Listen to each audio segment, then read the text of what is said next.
मित्रों, अपने पति से दूर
मैं आपको वचन देती हूँ कि आप जो भी कथा सुनाएंगे मैं उसे ध्यानपूर्वक पूरा सुनूंगा। अब आप अपनी कथा आरंभ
उन महिलाओं से कहती है, ठीक है, आज जब हमारे पति आएंगे तब मैं उनसे कहूंगी, या तो इसका विवाह कर दो या तो इसका गला दबाकर अपने हाथों से इसे मार डालो। मित्रों, फिर पंडिताइन अपने घर के अंदर आती है और बहुत ही क्रोध में बैठ जाती है। शाम का समय होता है तो पंडित जी घर पर आते हैं, तो पंडिताइन को क्रोध में बैठे हुए देखते हैं। तो पंडित जी कहने लगे कि अरे भाग्यवान, क्या बात है, किसी ने कुछ कह दिया है क्या जो तुम्हारे चेहरे पर इतना क्रोध झलक रहा है? तो पंडिताइन ने सारी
हुआ। पंडित जी फिर अपनी बेटी को घर पर बुला लाते हैं। उधर पंडिताइन ने विचार किया, ऐसी क्या बात है कि मेरी बेटी की शादी 2 जगह हुई, लेकिन दोनों जगह से विधवा हो गई। अब इधर पंडिताइन भी बहुत दुखी हुई। उसके बाद में पंडित जी ने तीसरे वर की खोज की। तीसरा लड़का मिल जाता है और जब तीसरे लड़के के साथ में अपनी बेटी देवयानी का विवाह किया, तब विदाई के समय पंडित जी ने अपनी पुत्री देवयानी से कहा कि बेटी, तुम अपने ससुराल जा रही हो, चाहे दुखी रहो या सुखी रहो, चाहे आपके जीवन में कुछ भी हो, लेकिन स्वयं ही उस दुख सुख को देखना। मेरे घर पर आज के बाद मत आना। आप यह समझ लेना कि तुम्हारे माता पिता इस दुनिया में ही नहीं है। इतना कहने के बाद में अपनी बेटी को विदा कर दिया। अब बेटी तो अपनी ससुराल चली जाती है।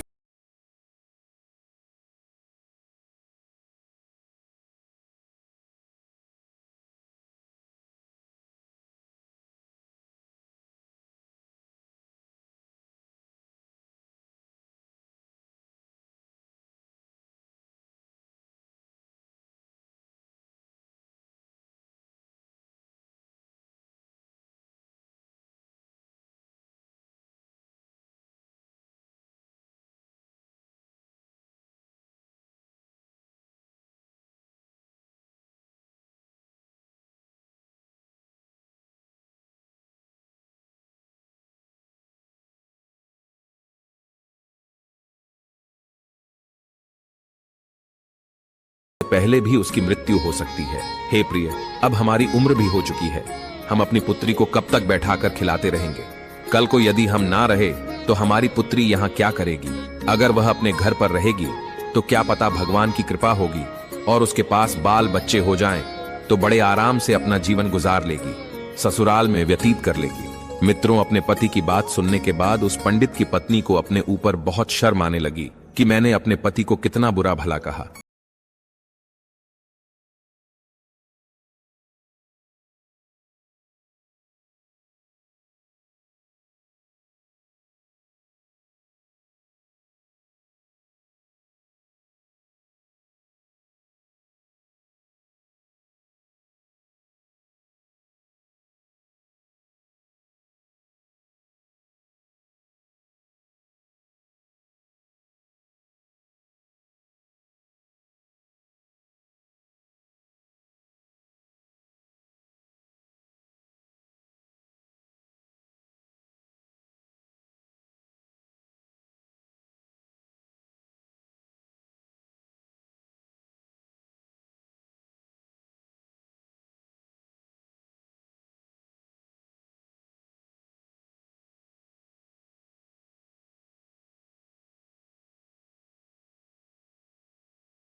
भेजा है, इसीलिए मैं यहाँ आया हूँ।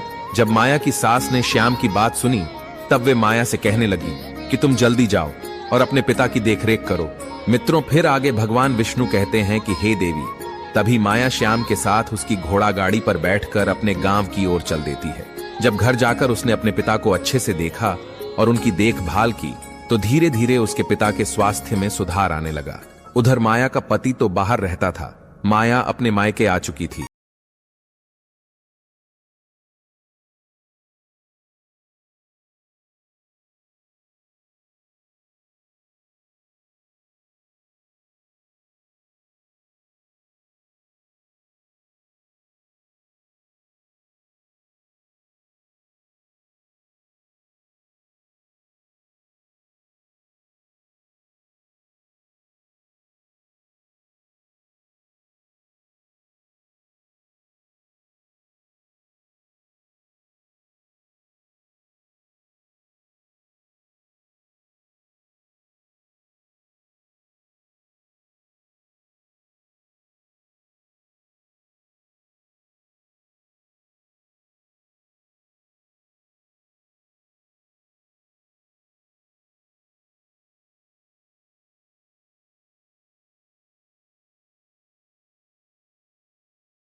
श्याम ने माया के पिता के मुंह से यह बात सुनी तब उसने कहा, ठीक है पिताजी, मैं माया को उसके ससुराल छोड़ दूंगा।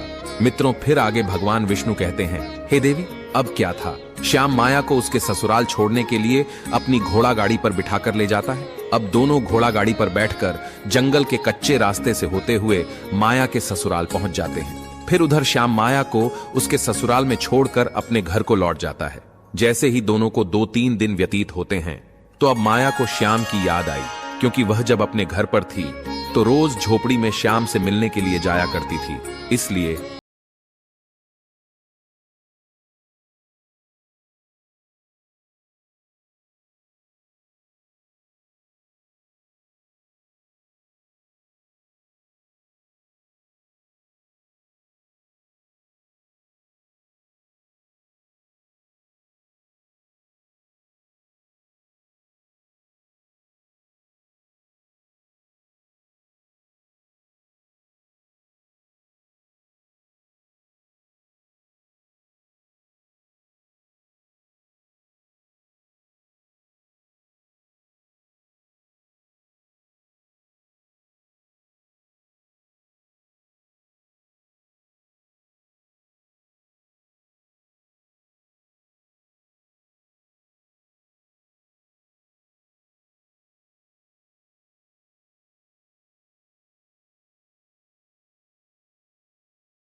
मित्रों, फिर भगवान विष्णु कहते हैं कि हे देवी, जब श्याम ने यश की ऐसी बात सुनी तो वह गुस्से में वहां से चला गया।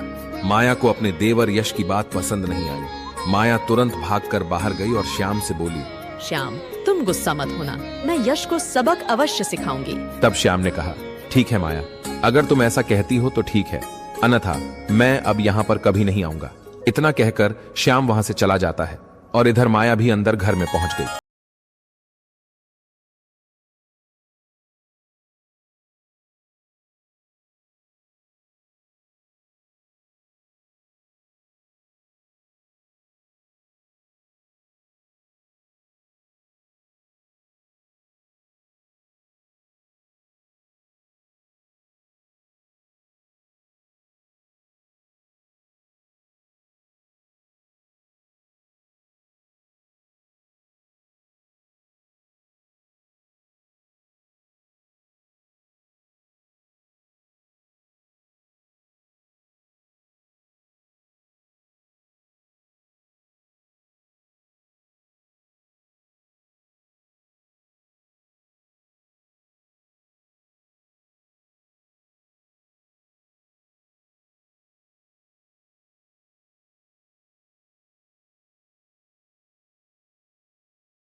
से प्यार करती हूँ, जो श्याम वेद का बहुत ही अच्छा दोस्त था।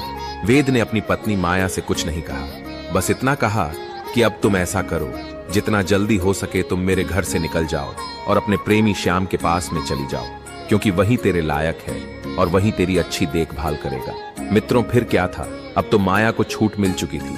उधर श्याम भी आ चुका था। माया श्याम के साथ घर पर जा पहुंचती है। कुछ दिन तक तो सब ठीक था, लेकिन कुछ दिन के बाद में माया को पता चला कि श्याम बहुत ही नीच जाति का व्यक्ति है। वह पराई औरतों पर अपनी गंदी नजर रखता है और उसके यहाँ बकरी का एक तबेला है और वह बकरी भी चराता है। अब तो माया अपने प्रेमी श्याम के साथ बकरी चराने लगी और अपने भाग्य को कोसने लगी और कहने लगी कि ये कहाँ मैं फंस गई। अरे मैं तो एक रानी की तरह अपना जीवन व्यतीत कर रही थी। कहाँ वासना के चक्कर में फंसकर मैंने अपने पैरों पर कुल्हाड़ी स्वयं ही मार ली है।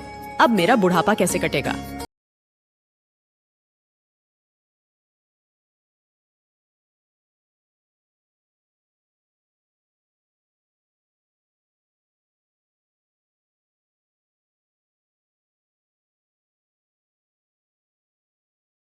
थी कि यदि उसने वेद को धोखा ना दिया होता तो आज वह एक रानी की तरह राज्य कर रही होती।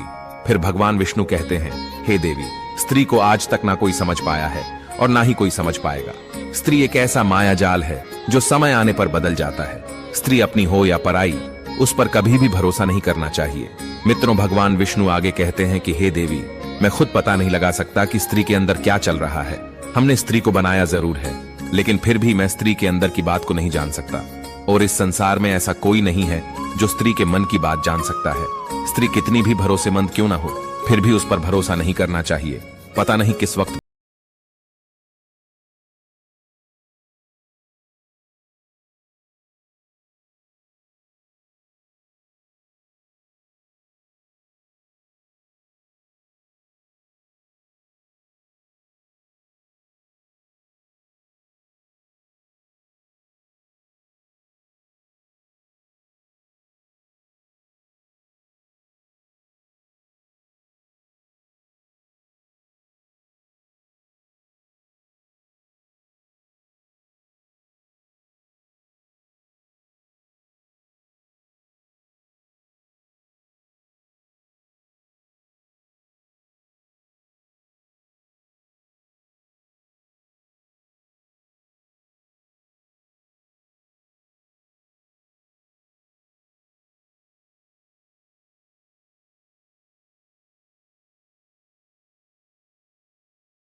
पर प्रेस कर लीजिए, जिससे आप सभी लोगों को प्राचीन कथाएं और कहानियां सबसे पहले प्राप्त हो सके।